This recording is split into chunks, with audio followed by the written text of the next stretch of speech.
what is the message of Sukkot? What are we trying to accomplish for Sukkot? So we'll start with this. Sukkot says, the goal is, as we just see from the Makor, from the start, if you start from the Psukim themselves, and in sources number 1 and 2, it says, Sukkot Tishvu Shivat Yamim, you should sit in Sukkot 7 days. Kol ezach v'Yisrael yeshu b'Sukkot. All the citizens of Israel should sit in Sukkot.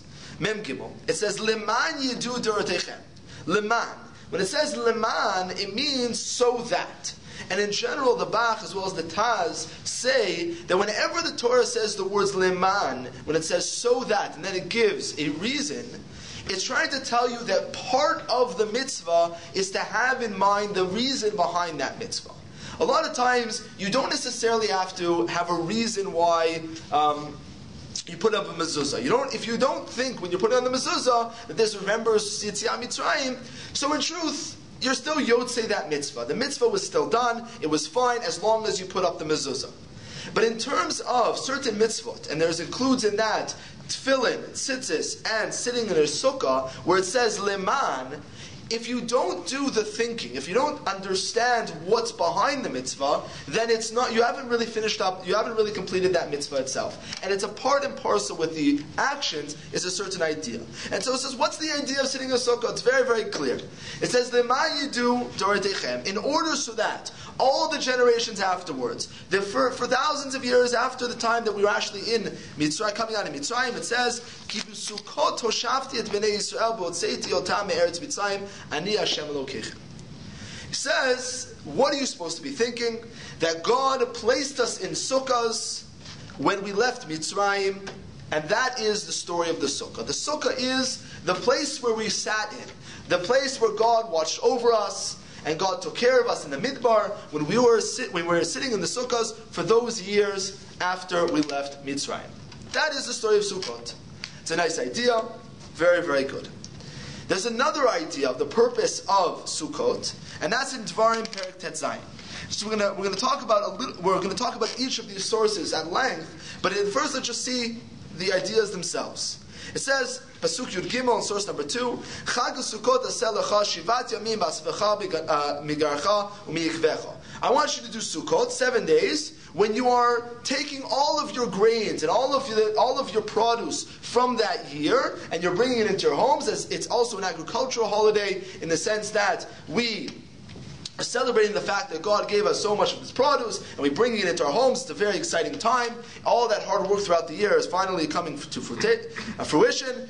Pasuk Yudalid, V'samachta b'chagecha. There's a mitzvah to be happy on the holiday of Sukkot, maybe even more so than all of the others, even though we do have V'samachta b'chagecha by other holidays. But it doesn't just say that. It's not just you should be happy. It says, Ata uvincha uvitecha v'decha v'matcha v'lavi v'ager v'yatom v'mana asher b'sharecha. You, together with your children and your servants, your slaves, the Levi, the strangers, the yatom, the almanah, the widow, the orphan, everyone that is in your midst, you have to be happy with them. And this is actually halacha. That in order to accomplish simcha, you have to invite poor people or the less fortunate to your home to enjoy with you. If you know of somebody who's not able to have a chag like yours, and you don't invite them over, this is actually halacha l'maisa. This is brought down on the Rambam. You are not fulfilling the mitzvah of samachta b'chagecha if there are others who are in need, who do not have the holiday experience that you do, and you do not invite them over to join with you. We have to ask the why. Why is this part of it? It's not that there's a mitzvah of tzedakah and there's a mitzvah of be happy.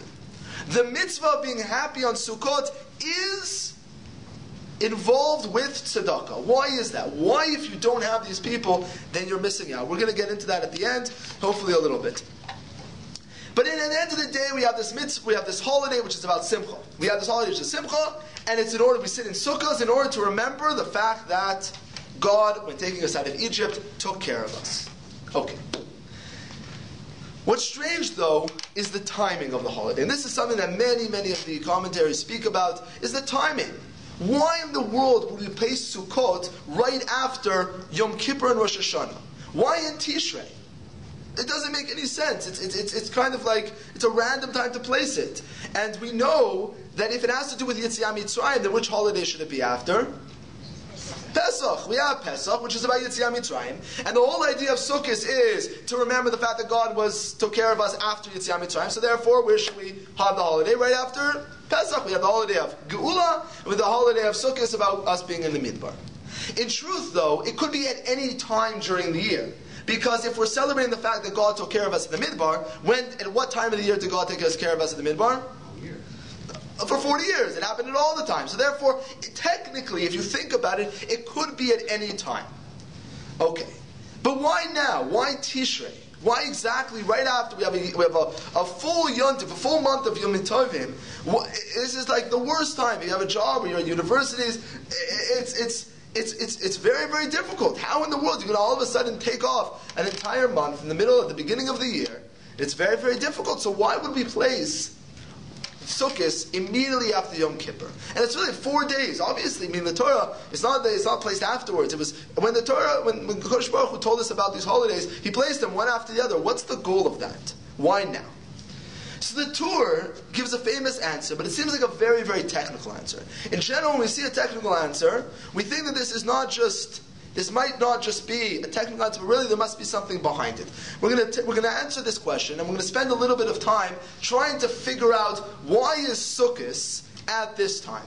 So, just in terms of the structure of what we're going to try to accomplish right now, we're going to take a look at the goal of the Shiur is to figure out what the message of Sukkot is. What is Sukkot trying to teach us, as all the holidays have a grand message, a bigger message of the values that we hold dear. And then we're going to try and figure out, in order to figure out, we're trying to figure out why it's right now, why is it after Yom Kippur and Rosh Hashanah. But in order to accomplish that, we have to define exactly what Sukkot are. And if you look in Tanakh, it has an amazing, amazing idea when you just try and understand the concept of what a sukkah is. First, we're going to see the answer of the Torah. The Torah comes to give us an answer. What is the reason why sukkah is in Tishrei? And he answers that in general agricultural cultures. Okay, agricultural cultures. It's the minhag is that you're out in the field all day, every day, in the summer months coming from right after Pesach. That's when you're in the field, because you're cutting the wheat and getting everything ready for the Asifa. Once you're done the Asif, once you're done gathering all of your wheat, then you're finished. So you're no longer in the fields. What do you do when you're in the fields? You build kind of a sukkah, you build a hut. You see, if you go in Israel, if you're seeing next to, usually in the Arab, the villages and the areas that they have orchards, so they do still make these huts. They put up around Nisan time, and then they take down around Tishrei time. So what happens is, so he says, what if we put up a sukkah around Nisan time? That wouldn't be anything special, because everyone's putting up sukkahs in Nisan time. So therefore, when everyone's bringing in their sukkahs, that's when we go out and build a new sukkah, to try and show that this is a religious thing. This is showing bitachon in Hashem. This is not just in order so that we can be in the fields, to be near our crops. Rather, this has religious significance. In other words, what the Torah seems to be saying is that there is all the reason in the world why to place sukkahs around Nisan. The problem is, it wouldn't look good. It wouldn't look significant if we did it. So therefore, let's put it at a more significant time, and then we decide to put it in Tishrei. In truth, it seems like the Torah answered the question of why it's not in Nisan, but he doesn't answer the question of why Tishrei.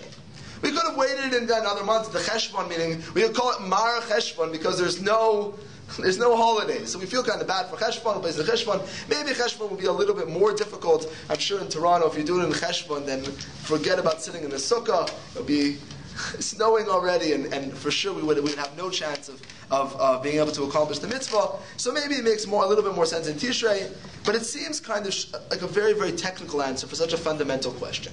We'll hopefully get back to the Torah by the end. So now, in order to figure out exactly what Sukkot is all about, let's take a look at what is a sukkah. What does a sukkah represent in Tanakh? So in truth, if you're looking in Tanakh, the first 2 times that Sukkot are mentioned, it's actually not talking about the holiday itself. It's talking about something completely different, and it even seems completely out of place and random. It says, where's the first place? Does anyone know? It's easy because it's in the sources. Where's the first place that Sukkot are mentioned in Tanakh? Was Yaakov when he went away from Esav the second time. Exactly. When Yaakov, after he was fighting with, he had 22 years of fear of Esav coming to kill him, and what happens is, he finally, after all the build-up and the intense suspense of coming to meet his brother, they finally meet after 22 years, and Yaakov is terrified, and it ends pretty well. It ends pretty well.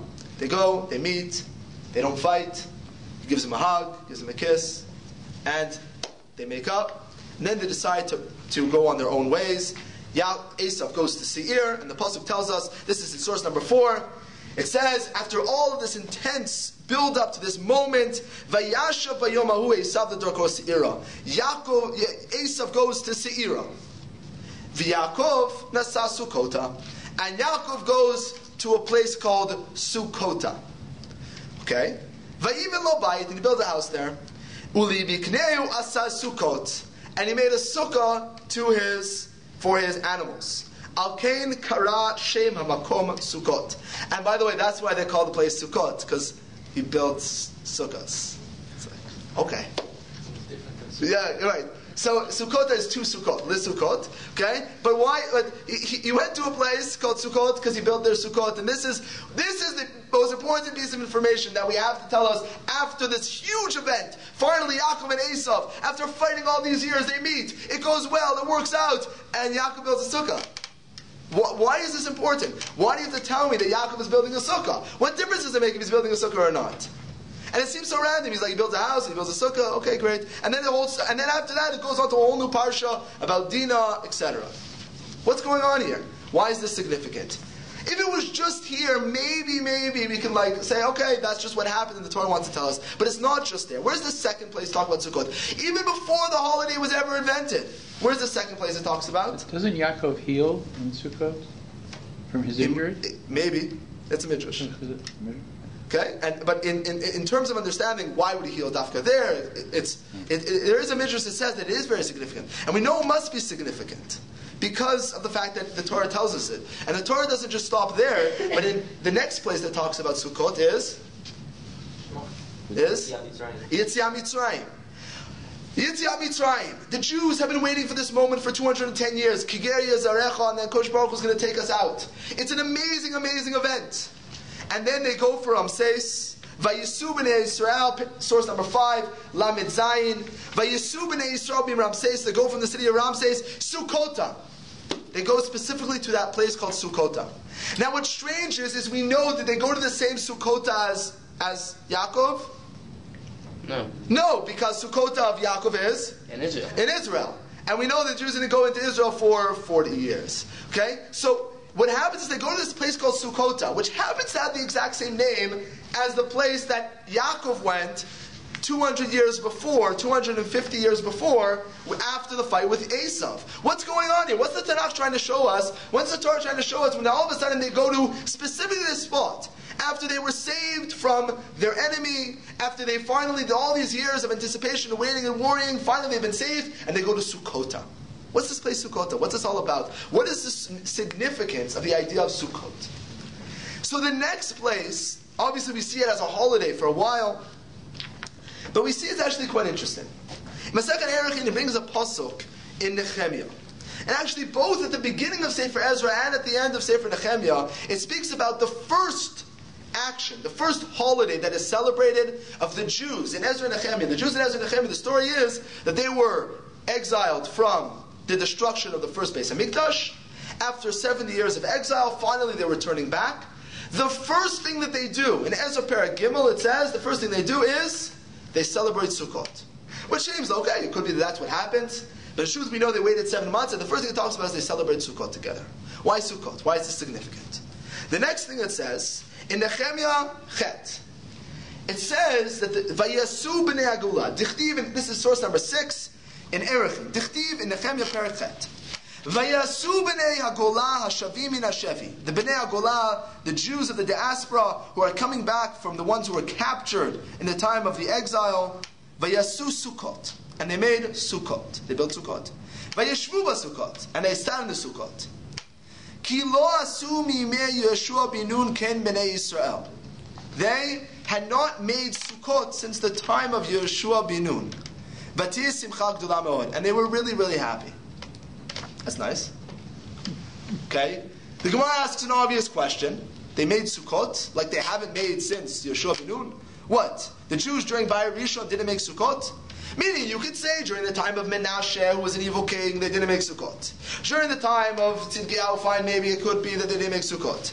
But we had some good times during those 800 years. So what? They didn't make Sukkot all of Bayit Rishon since Yeshua binun. They didn't sit in a sukkah. Maybe we all sit in sukkahs. This is what Jews do. So why did they? What does it mean that they didn't make Sukkot? So it says no. The Gemara asks, "Efshar ba David v'lo asa sukkah ad sheba Israel." What, could it be that David HaMelech didn't sit in a sukkah? What do you mean the Jews sat in the sukkah like they never have before? Elan. So the Gemara says, no, you didn't understand. Sukkot, if you look through Tanakh, Sukkot is not just a holiday. It's not just a building that you build and you sit in for 7 days. It means something. It has significance. It's symbolic. What is the symbolism of Sukkot in this context? And maybe from here we can understand it in all the contexts. Sukkot means Debai rachmei al yetzer d'avodah zara ubatle ve'agin zchuta alai kisukkah.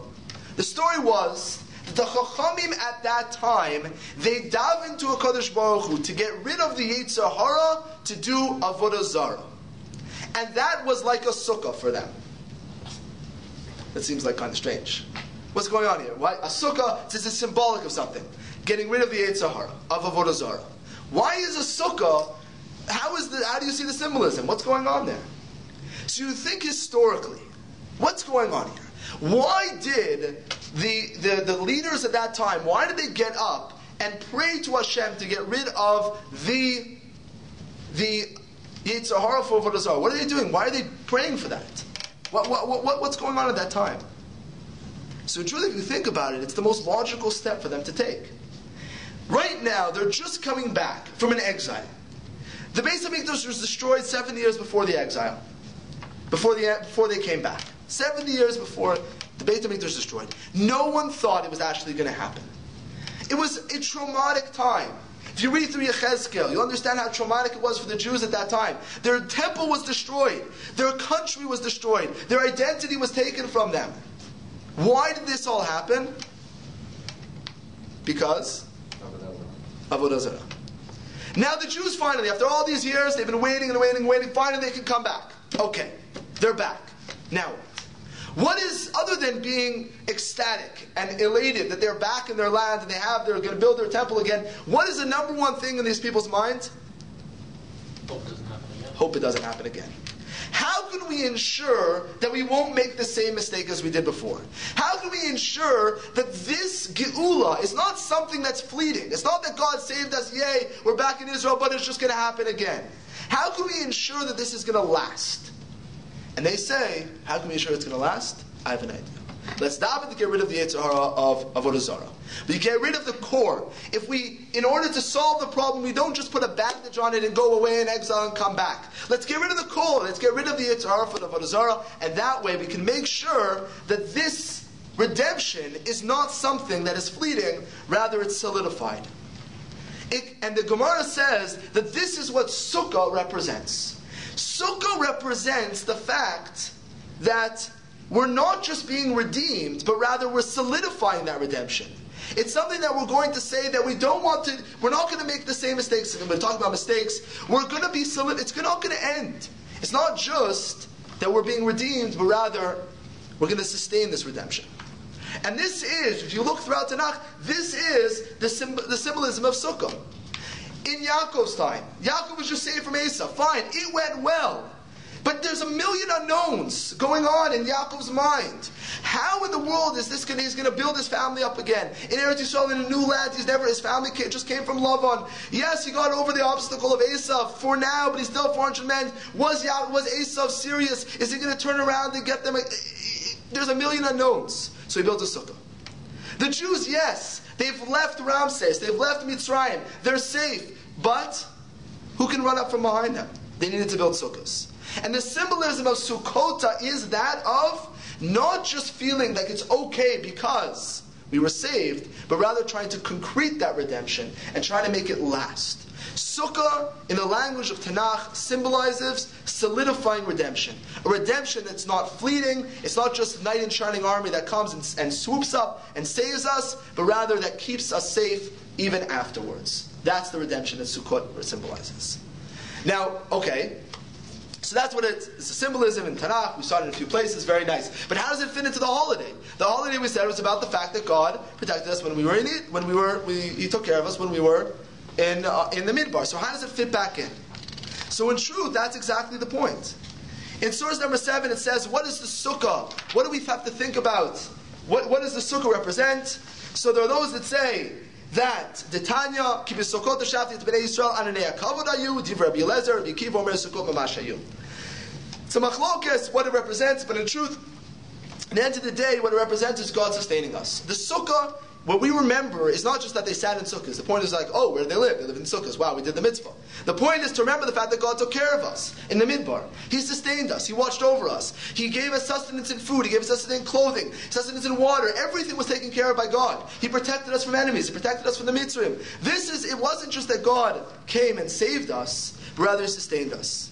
Rav Hirsch comes and says that this is the whole idea of the midbar. He comes and he says, Rav Hirsch in source number 8, that there are 2 stages in the Jews' redemption. And there are 2 types of relationships that we have to build with HaKadosh Baruch Hu. There's a relationship of God saving us, being the knight in shining armor that swoops down and saves us. There's also a relationship that's not just about calling out to God every time something bad happens and forward to God to save me. But there's that everyday relationship of knowing that God not just is a redeemer, but rather the sustainer. He takes care of my parnasa. He takes care of my family. He takes care of my health. He takes care of everything that's good that's happening. Everything which in the normal everyday life, that's also part of God taking care of me. That's the message of Sukkot. What are we celebrating? We're not celebrating an event on Sukkot. We're celebrating a long, long period of time. We're celebrating a relationship that the Jewish people had with God, where God sustained them and God took care of them. In other words, what we're saying is that Sukkot represents the fact that it's not that God redeemed us and left us there, but rather it was a relationship of sustaining us, of providing for us. God is the provider as opposed to just as the redeemer. This is what's representative. And if you think about it, there's a machloket in the Gemara, not machloket, a chiluk in the Gemara. The Gemara differentiates between Pesach and Sukkot. It asks a question of why is it that on Sukkot we say Halal every single day? We say Halal every single day on Sukkot. On Pesach we only say Halal on the first day. Why? So it's the famous answer about the Malachim crying because of Kriyas Yamsuf, that's in the Midrash. It's not the answer the Gemara gives. The Gemara gives an interesting answer. It says because the Korbanot throughout Pesach are always all the same. The korbanot on Sukkot, every single day is a different korban. That's okay. Then also you have to ask, why on Sukkot is every single day a different korban, and why on Pesach every day is the same korban? So if you want to be a bit lumdish, okay, you want to be like a brisker in terms of understanding the holidays. So you say, we have 7 days that we're celebrating 7 days in the holiday. Okay, we're celebrating 7 days. Is that 7 days of celebration, or a celebration for 7 days? Okay, what's the difference? What does that mean? It just sounds like, I'll say it again. Are we celebrating for 7 days, or is it a 7-day celebration? Okay? In other words, what the question really is this a celebration for 7 days? It was something so great, so cosmic, that we have to celebrate for 7 days. It wouldn't be enough to celebrate for 1 day. So therefore we need to celebrate for 7 days. Or is it 7 celebrations, one after the other, that have to be in consecutive order?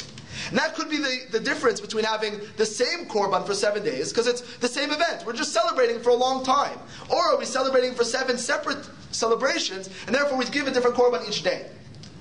And so what the difference is that it has to do with what the nature of the holiday is. Pesach is about redemption. Redemption was a one-time event.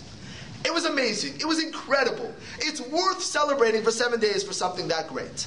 But at the end of the day, what do we celebrate? We're celebrating Yetziat Mitzrayim. We're not celebrating day 2. We're not celebrating day 3. It's all about day 1. It's all about that Yetziat Mitzrayim. Maybe on day 7 we're celebrating the Kriyas Yamsu. But other than that, all of Pesach is one big celebration of a great event. Therefore, we say Hallel once, and we give the same korban every single day. But on Sukkot, what are we celebrating? We're not celebrating an event. We're celebrating for 7 days. Each day is represented the fact that God sustains us. God takes care of us for 7 days. Each day is different. Each day has its own issues and its own things that we need. And God takes care of us each and every single day. And therefore we celebrate for 7 different days. But each day is different. Because it's not just an event. It's a relationship with God that we have on every single day. Therefore we give a different korban every single day. Therefore we say Hallel every single day. In order to have this 1 week where we think about the fact that God is sustaining us at every single moment and every single day. And that's different between Sukkot and Pesach. In other words, the goal of Sukkot is a relationship of sustaining, God taking care of us, God watching over us. And that's the only way that Geula is going to be something. The Yetziat Mitzrayim only has meaning if God takes care of us afterwards in the Midbar. If God takes us out of Mitzrayim and as the Jews constantly complain, and what, you brought us to the Midbar to die? It'll be meaningless. What's the point? We'll just go back to where we were before. The Mitzrayim will run after us, take us back, and that's it. What was the goal of Mitzrayim, of Pesach? The whole Pesach only is real if we have also Sukkot. It's the only way it works. So, now we have to take a look at, okay, how does this fit into the way we celebrate Sukkot? So the mitzvah of Sukkot actually has 2 different sides to it, which seems to be conflicting. On one side, the mitzvah is to make the sukkah your dirat keva. Teshvu ke'ein teduru. The goal is to turn the sukkah into your home.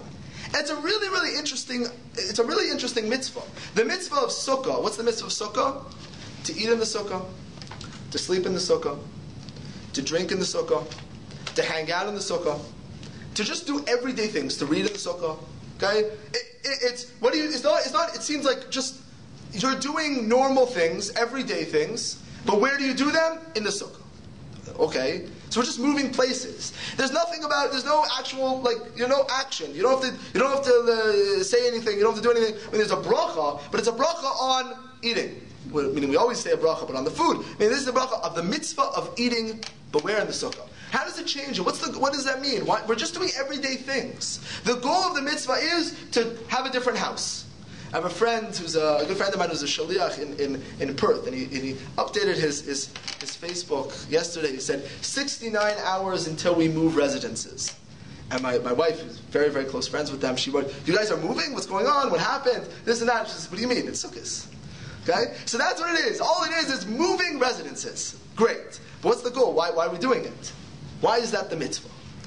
And so, that is the mitzvah is to turn your house turn your sukkah into your diras keva. On the other hand, we know that the goal is for the sukkah to be a rai.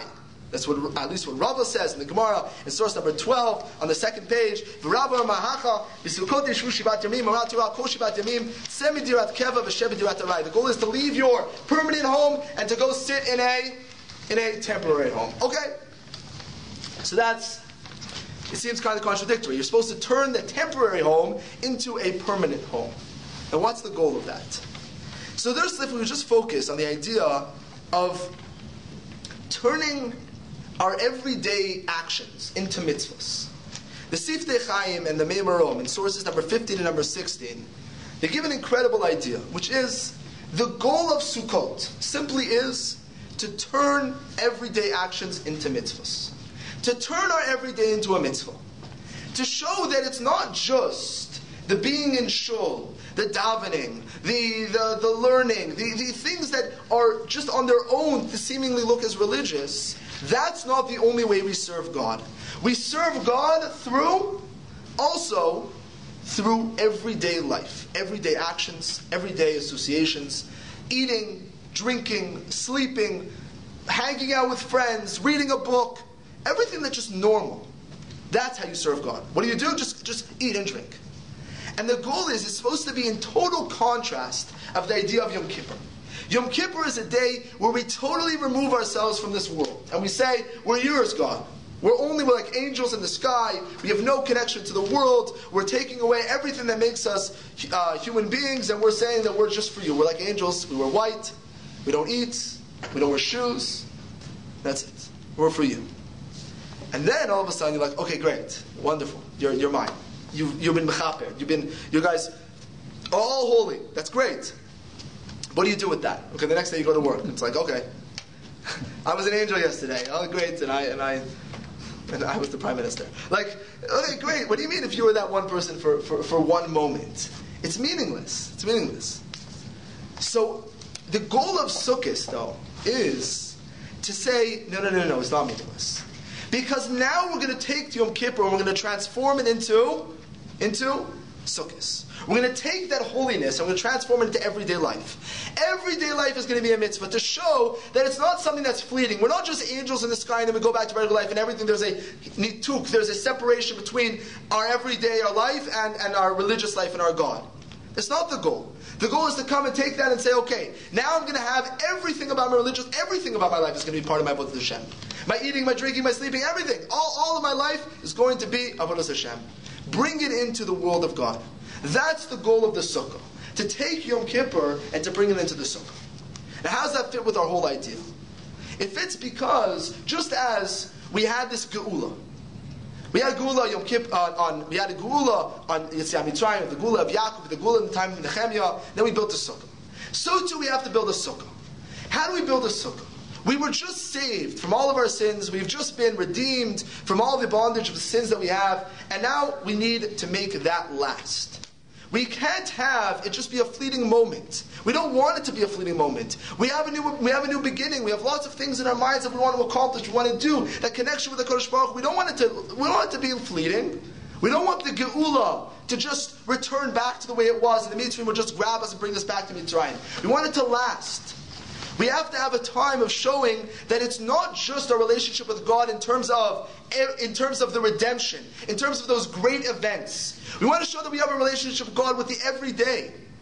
Just as the Sukkah in the time of Yetziat Mitzrayim represented the fact that we don't just have this connection with the Kodesh Baruch Hu when we're being redeemed in all the makos and all the amazing events of Yetziat Mitzrayim. We have the everyday relationship of our parnasa, and when we're complaining, when there's issues, and when I need to have water. That's part of our relationship with God. So too, Sukkot comes after Yom Kippur because that's when we have the spiritual redemption of Yom Kippur. We need that Sukkah. If we don't have the Sukkah, everything will just fall apart. The Sukkah is taking all of that great event of being an angel Yom Kippur and bringing it into everyday life. Bringing it into a life where we focus on the fact that my water, my food, everything is from a Kodesh Baruch Hu.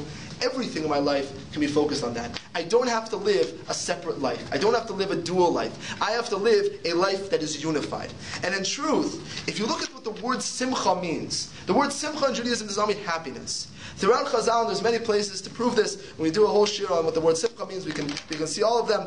The most clear sources are in the Maharal. The Maharal brings down that the word Simcha is source number 17. Da ki ha-simcha hu mitzad ha-nefesh, ki ha-simcha hu kasher adam hu b'shleimuto.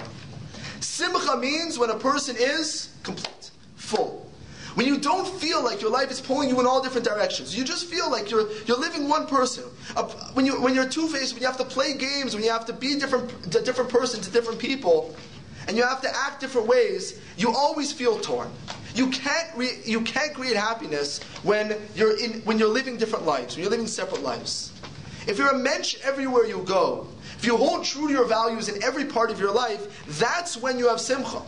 When you don't feel like you're being someone else, you're just being yourself, you're being who you are, you're being who you're proud of, that's simcha.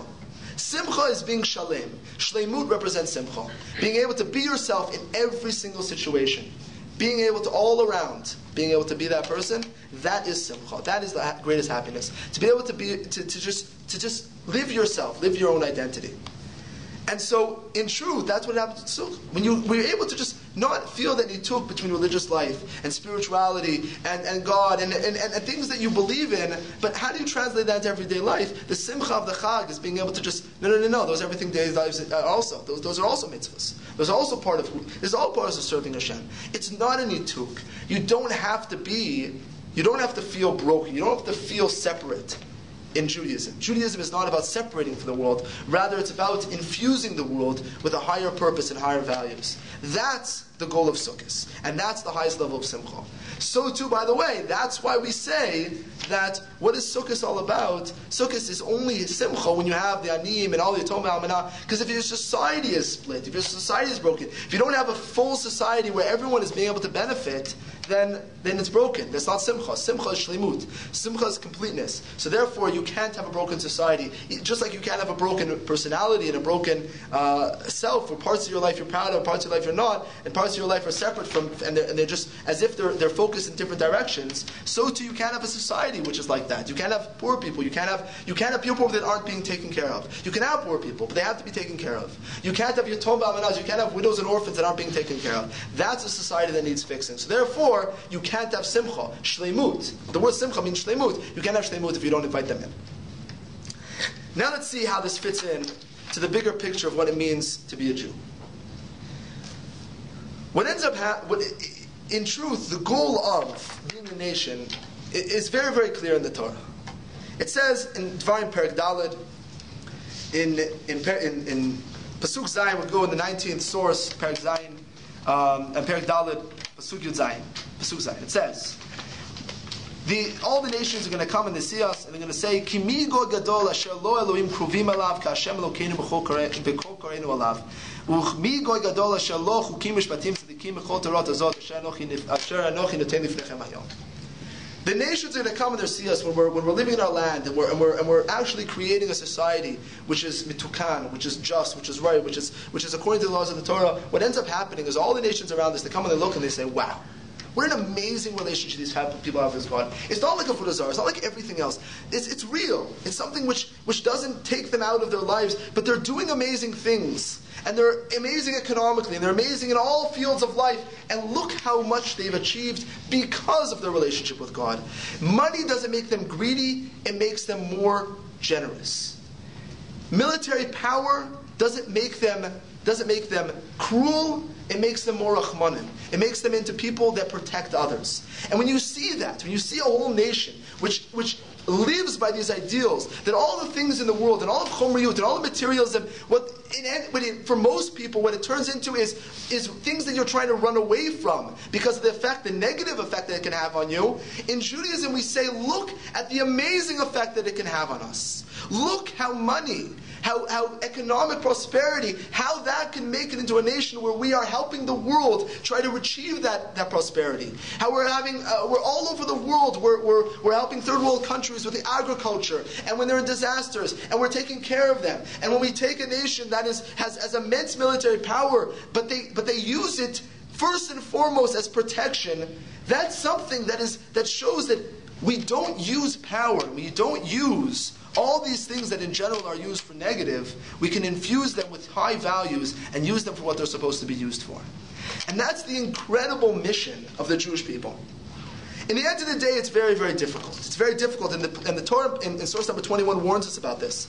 And says that when you have this prosperity, you have this national identity, what could happen is you can turn into people that forget God. And you say to yourselves, "Ve'ram levavecha v'shachachta ad Hashem," pasuk Yudalid, and your heart you'll become haughty and you'll forget God. And motzecha me'eretz Mitzrayim bebeit avadim.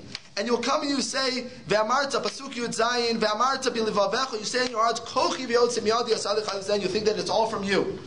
And that means that you're using all of these things that are supposed to be used and are given to you as your national identity, which is supposed to be used for good. You're using it for the opposite. You missed the point then. The goal was for people to look at you and say how amazing you are, and you're supposed to represent God and God's values in the world. And so, in this we see, this is the goal.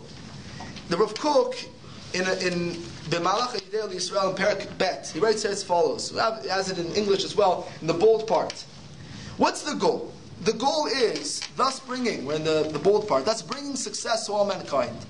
In order to fulfill his desires, this community dafka needs to be a social political state, a sovereign national throne at the height of human culture, a genius and wise nation, a great country, run by the law of the objectively godly ideal, which livens the nations of the land of Israel and with her living light. so that all should know that not only individual outstanding geniuses, pious monks, holy beings living the light of the ideal, godly ideal, but even entire nations, with all their modernity and sophistication, with their cultural and their political systems, entire nations, including all of the different classes of society, from the height of our artistic intelligentsia, the aesthetics, the educated, the holy, but also including the wider social, political, and economic masses, the deteriorate in the broadest sense of the term, even the lowliest and most materialistic. The goal is to create a nation. The goal is not to have individuals that are holy. That can be done anywhere. Individuals that leave this world and leave all of what it means to be a person that lives in Olam Hazeh, it's very, very easy.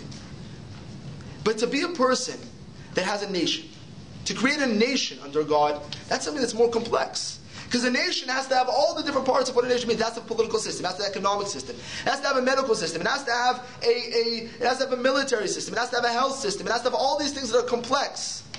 And so, okay, wait a second, how are we supposed to make this what are we supposed to do now? The goal of Judaism is to show that leaving this world, being a pious individual, that's not why God created the world. God created the world in order to infuse every aspect of this world with the godly ideals, with the ideals of the Torah. And so therefore, we have a nation.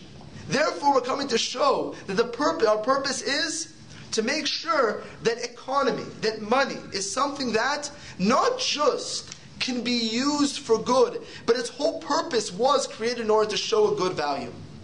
Not just that Torah has what to answer, but Torah is the reason why we have an economy.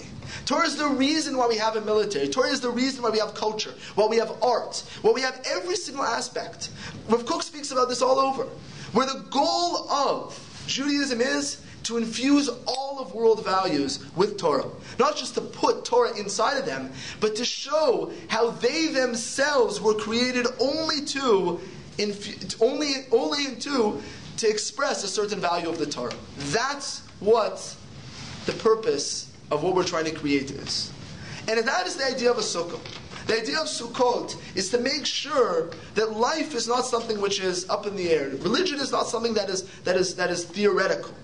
It's something that is actual, something that's real, something that we bring into our lives, something that we make as something that infuses every action that we take in this ideal. And so too, just as individuals in Sukkot we do that, we take this idea, we bring it into what the whole goal of being a nation is. Not to forget, not to have lack of bitachon in a Kodesh Baruch Hu, but to show that we have an immense amount of bitachon, and therefore through that, being a nation that represents a Kodesh Baruch Hu in the world. And thereby, being able to encompass what it means for Sukkot for the individual as what it means to have a Sukkot and to build Sukkot as a nation. Sure. If there's any questions, then we would love to. Yes. I sort of, was my idea of Sukkot, here's a simple little hut. You should remember the humbleness of living in a simple little hut, because that's what we had to do. That's sort of my idea. So that's definitely, it fits into the picture beautifully. That is one of the most important parts. If we don't remember, if we don't have that humble side to us of remembering where it all comes from, then everything as in building a nation, everything as an individual all falls apart. And so I believe that is the pillar that this is all built on. The pillar of humility and appreciation of what God gives me. That is the only way we can accomplish bringing God into our lives and appreciating every aspect of our life, that it all comes from God, and using it as a vehicle to connect to God, as well as a nation. We see that specifically as a nation. If we have all this prosperity, we don't go back into that hut, we don't live in that hut, and we don't think for a second, wait, where does it all come from? Then everything falls apart very, very quickly. And all the things that we talk about as a deal in nationalism and having a country and a prosperity and all these things, if we don't have that simple appreciation and realization that everything comes from God, and that humility, it all falls apart. And that's also part of what the Sukkah is trying to show. And that brings back to the Torah, what the Torah is trying to show. The Torah is not giving me a technical answer. It's giving a fundamental answer. Sukkah is about bitachon in Hashem. You have to show bitachon in Hashem. If you're not showing bitachon in Hashem, you're going on in Erev, on Motzei Pesach, then it's meaningless. Then you miss the point. The point of Sukkah is to show that bitachon in Hashem, that everything is from HaKadosh Baruch Hu, in order so that it can represent for you that bringing God into your life. Otherwise, you miss that link. You miss that point. And so I think that's maybe the fundamental side to what the Torah is trying to say. the question. The concept that in the final Geula, that we're all going to be, those who are right, the tefillah that we say at the end of the sukkah is to eat in the sukkah of Livyasa. So I think it works out very well, fits into the explanation, that the final Geula will have a sukkah that's attached to it. Why do you have to eat in the sukkah? Why is there a sukkah that comes up at the end of in the final Geula? So that's a very good point. Because otherwise it won't last. That's it. Right. Shakoach. Very good. Have a wonderful sukkah.